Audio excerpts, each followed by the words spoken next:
Assalamualaikum warahmatullahi wabarakatuh. Terima kasih atas kesempatannya yang diberikan kepada kami, kelompok 9 IKM 3C, Program Studi Kesehatan Masyarakat Universitas Airlangga, untuk mempresentasikan hasil mini literatur review yang berjudul Dampak Infeksi Cacing Pita Terhadap Kesehatan Manusia.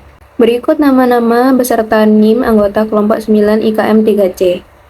Topik ini kami pilih berdasarkan pertanyaan penelitian yang kami selidiki, yaitu apakah dampak infeksi cacing pita terhadap kesehatan manusia. Nah, alasan kami memilih topik ini karena infeksi cacing pita sering dianggap sepele, namun kenyataannya dapat menimbulkan masalah kesehatan yang cukup serius atau yang sangat serius. Melalui presentasi ini, kami ingin memberikan penjelasan bagaimana strategi kami dalam pencarian studi literatur. Selanjutnya adalah strategi penentuan kata kunci. Penentuan kata kunci dimulai dari pertanyaan utama, yakni dampak infeksi cacing pita terhadap kesehatan manusia. Nah, kata kunci inti diidentifikasi melalui proses brainstorming terhadap konsep-konsep ataupun poin-poin yang berkaitan dengan pertanyaan utama yang ingin dicari oleh peneliti.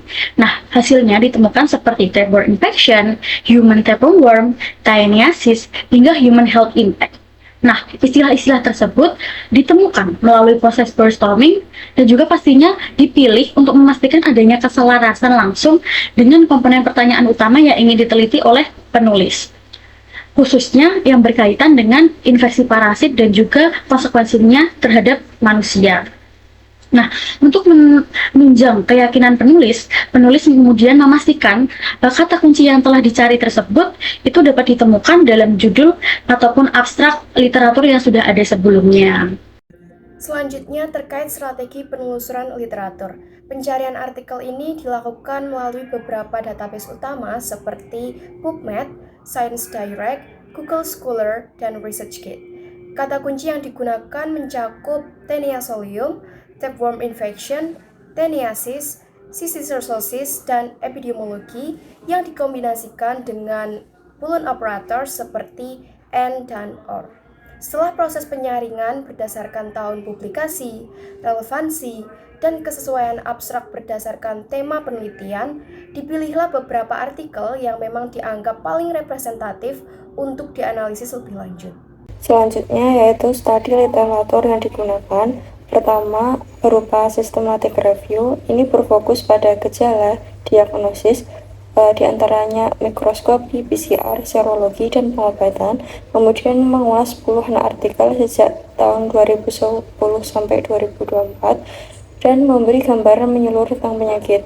Yang kedua berupa case report, di antara kasus pasien di negara non-endemik, menunjukkan tantangan diagnosis dan terapi, serta memberikan gambaran klinis mendalam. Kemudian yang ketiga ada epidemiologi systematic review berupa bahasan prevalensi, tyaniasis dan cysticercosis, kemudian memberikan faktor risiko diantaranya sanitasi, peternakan babi, dan pendidikan, dan yang terakhir menilai hubungan dengan kasus epilepsi. Kemudian yang keempat ada cross-sectional case study, itu berupa studi KAP, yaitu knowledge, attitude, dan praktik dari masyarakat Tanzania. Ini adalah hasil dan diskusi yang telah dikumpulkan oleh kelompok kami dengan menghasilkan hasil utama yang terdapat beberapa poin, yaitu yang pertama, prevalensi tyaniasis atau cysticercosis sangat bervariasi 0,1 sampai 19,7% tergantung metode diagnosis. Kemudian wilayah endemik tertinggi yaitu Afrika Timur dan juga Selatan. Kasus sporadis meningkat di negara non-endemik seperti Jepang, Eropa akibat konsumsi daging atau ikan mentah dan juga migrasi. Faktor risiko dominan daging babi, sapi, ikan mentah atau setengah matang, sanitasi buruk dan juga ternak lepas.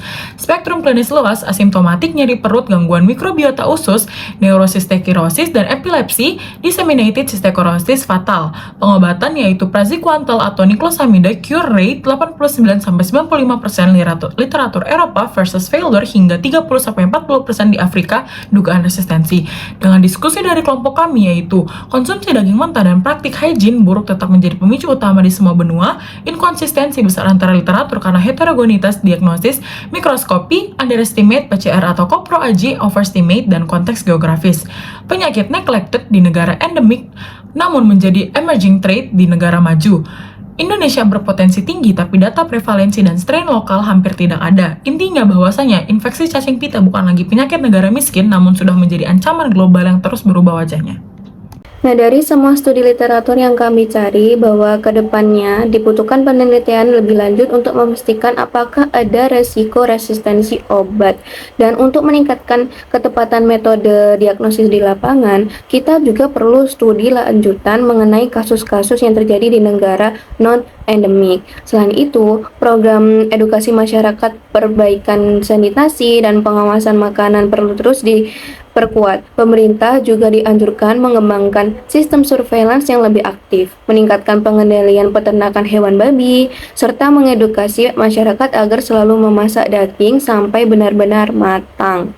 Nah, secara keseluruhan, kerjasama lintas sektor sangat penting agar penyebaran Tainesis sistercercosis dapat dicegah dan beban penyakitnya berkurang. Nah, kesimpulannya, infeksi cacing pita ini masih menjadi masalah kesehatan yang sering diabaikan. Penyakit ini punya dampak yang luas, mulai dari gangguan pencernaan hingga neurosistiserkosis yang bisa mengancam jiwa. Tingginya kasus terutama dipengaruhi oleh kebiasaan makan daging mentah, sanitasi yang buruk, dan rendahnya pengetahuan masyarakat. Nah, data antar wilayah juga sering berbeda karena metode diagnosis yang tidak seragam. Selain itu, ada laporan kegagalan pengobatan di beberapa negara. Semua faktor ini membuat penanganan infeksi cacing pita itu cukup kompleks dan membutuhkan perhatian serius. Demikian presentasi yang dapat kami sampaikan. Kami berharap presentasi yang kami sampaikan ini dapat menjadi bahan diskusi. Terima kasih atas perhatian teman-teman dan dosen pengampu. Kami persilakan apabila ada pertanyaan, tanggapan, atau diskusi lebih lanjut. Wassalamualaikum warahmatullahi wabarakatuh.